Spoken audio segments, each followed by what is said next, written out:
चलिए सभी को सर्वप्रथम नमस्कार। आज के वीडियो एन कुमार क्लासेज में सभी का स्वागत है।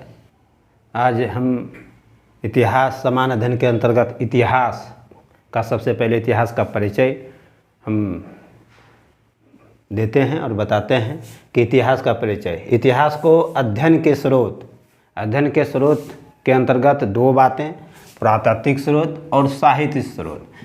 किसी भी काल के इतिहास की जानकारी के लिए दो साक्ष्य होना अति आवश्यक है, उसके अध्ययन के लिए, उसके लेखन के लिए।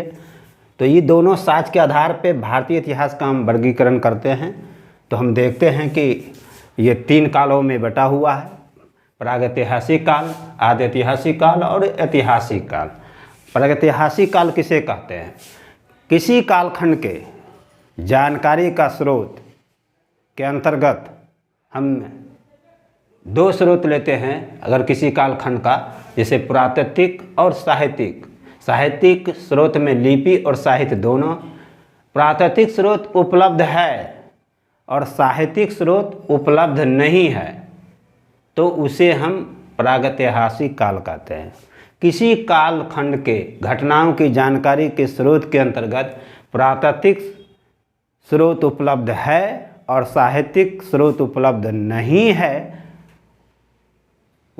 वैसे कालखंड को हम, इतिहास के कालखंड को प्रागैतिहासिक काल कहते हैं। इसके अंतर्गत भारत के इतिहास के संदर्भ में हम पुरापाषाण काल, मध्यपाषाण काल और ताम्रपाषाण काल, पुरापाषाण काल, मध्यपाषाण काल और ताम्रपाषाण कालीन संस्कृति को हम रखते हैं और इसका अध्ययन करते हैं।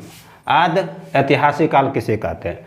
किसी कालखंड घटनाओं की जानकारी का स्रोत के अंतर्गत पुरातात्विक साक्ष्य उपलब्ध है, साहित्यिक साक्ष्य में लिपि भी उपलब्ध है और साहित्य के अंतर्गत भी उपलब्ध है। लिपि में हम देखते हैं लिपि उपलब्ध है परंतु अब तक पढ़ा नहीं गया। साहित्यिक स्रोत के अंतर्गत हम देखते हैं तो साहित्य उपलब्ध है परंतु लिपिबद्ध नहीं है, अर्थात मौखिक, यानी बाद के कालों में लिपिबद्ध किया गया। सीधा इसका समझिए कि वैदिक काल में जो हम ऋग्वेद, यजुर्वेद, सामवेद, अथर्ववेद हम लोग पढ़ते हैं, तो वो जो साहित्य है ये वैदिक कालखंड में नहीं लिखा गया, बाद के दिनों में सूत्र काल में लिखा गया था। उस समय के मानव समाज के लोग जो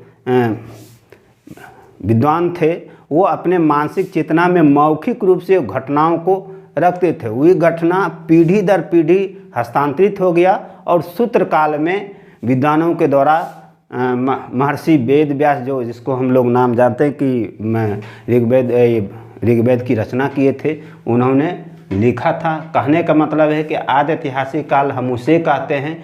पुरातात्विक साक्ष्य उपलब्ध है, साहित्यिक साक्ष्य में अगर लिपि उपलब्ध है लेकिन अब तक पढ़ा नहीं गया। जैसे सिंधु घाटी सभ्यता में अगर हम देखते हैं तो लिपि है, वह लिपि भाव चित्रात्मक था। बहुत विद्वानों ने पढ़ने का प्रयास किया लेकिन अब तक नहीं पढ़ा गया, इसलिए सिंधु घाटी सभ्यता एक आदि ऐतिहासिक है। अगर वह लिपि जो सिंधु घाटी सभ्यता का भाव चित्रात्मक लिपि अगर भविष्य में किसी विद्वानों के द्वारा, किसी पुरातत्ववेत्ताओं के द्वारा अगर पढ़ा जाता है तो हो सकता है कि सिंधु घाटी सभ्यता एक ऐतिहासिक काल में शामिल हो जाए, लेकिन अभी तक पढ़ा नहीं गया, इसलिए यह आदि ऐतिहासिक के अंतर्गत हम रखते हैं। वैदिक सभ्यता में पुरातात्विक साक्ष्य था, साहित्यिक साक्ष्य में साहित्य भी उपलब्ध है जो बाद के कालों में लिखा गया है।